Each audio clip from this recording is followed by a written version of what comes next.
কিছুমান দৰ্শকে তেখেতক লৈ কিছু কঠোৰ মন্তব্য দিয়ে, তাৰ বিষয়ত আপুনি কি ক'ব? কটু মন্তব্য দিয়ে সি আজহাৰী চাহেবে যিবিলাক কথা কয় তেনেকুৱা হিচাপত আমি চলিব নোৱাৰো।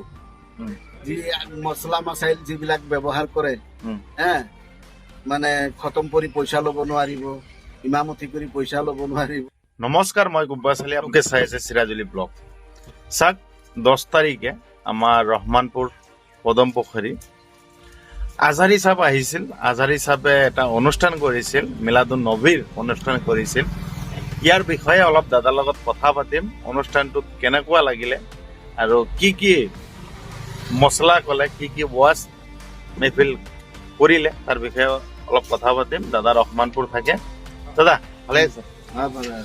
চাহ পানী খালে ৰাতিপুৱা? চাহ পানী খালো। 10 তাৰিখে যে আজহাৰী চাহেব আহিলে কেনেকুৱা লাগিলে? ভালে লাগিল।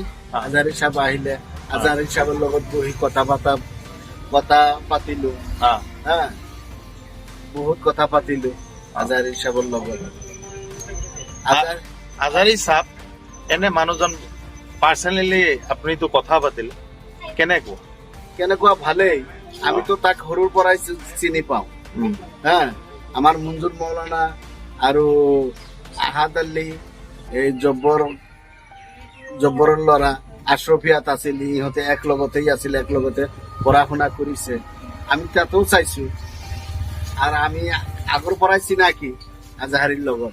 কিছুমান দৰ্শকে তেখেতক লৈ কিছু কঠোৰ মন্তব্য দিয়ে, তাৰ বিষয়ত আপুনি কি ক'ব?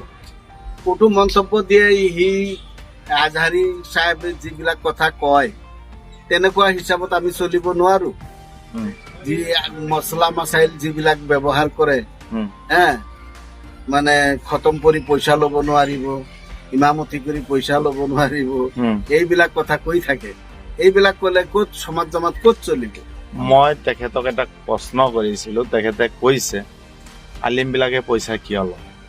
মই সুধিছো, চাওক, আপুনি বেলেগৰ ঘৰত কামত গৈছে, আপুনি যে গোটেই দিন কাম কৰিলে, সন্ধিয়াটো কিবা এটা মজুৰি দিব লাগিব। আপোনাৰ পৰিয়াল আছে। মই সেই বিষয়ে আজহাৰীৰ লগত অলপ কথা পাতিছিলো।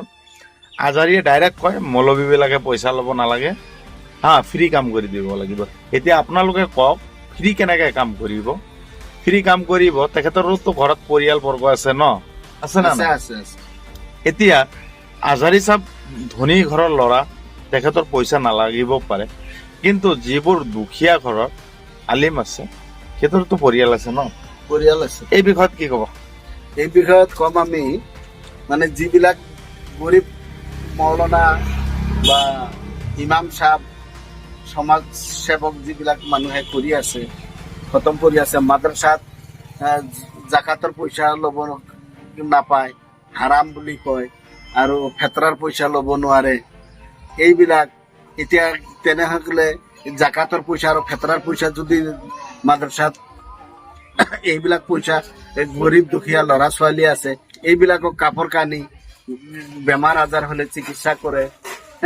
আজহাৰী চাহেবে কয় না, এইটো ল'বই নোৱাৰিব মাদ্ৰাছাত, বা ল'ৰা ছোৱালী যিবিলাক আছে গৰীব ঘৰত, এইবিলাক মানে ধনী মানুহ আছে, এইবিলাকে পইচা দি সহযোগ কৰিব লাগে, এইবিলাক কৈ থাকে। চাওক, দাদাৰ লগত বহুত কথা পাতিলো। দাদা, এতিয়া চিৰাজুলি ব্লগৰ দৰ্শকক কি ক'ব? দৰ্শকক এইটোৱেই ক'ম, এই গুব্বাছ আলীয়ে নতুন এটা ভিডিঅ' বনাই আছে, চেনেল খুলিছে। আপোনালোকে ছাপোৰ্ট কৰিব লাগে, শ্বেয়াৰ কৰিব লাগে। আপোনালোকে চাওক, দাদাই কৈছে আমাৰ চেনেলটো অলপ ছাপোৰ্ট কৰক, আমি যাতে আগুৱাই যাব পাৰোঁ। আপোনালোকৰ সহায় লাগিব। আপোনালোকে যদি সহায় নকৰে আমি কেতিয়াও যাব নোৱাৰিম। চ' ময়ো আপোনালোকক ৰিকুৱেষ্ট কৰিছোঁ, আপোনালোকে অলপমান চিৰাজুলি চেনেলটো গ্ৰ' কৰি দিয়ক, অলপ ছাপোৰ্ট কৰি দিয়ক, যাতে আপোনালোকৰ সন্মুখত এনেকুৱা ধৰণৰ আৰু কিছুমান ভিডিঅ' লৈ আহিব পাৰোঁ। চ' আজি ইমানেই কৈছোঁ দাদা, ধন্যবাদ। ধন্যবাদ।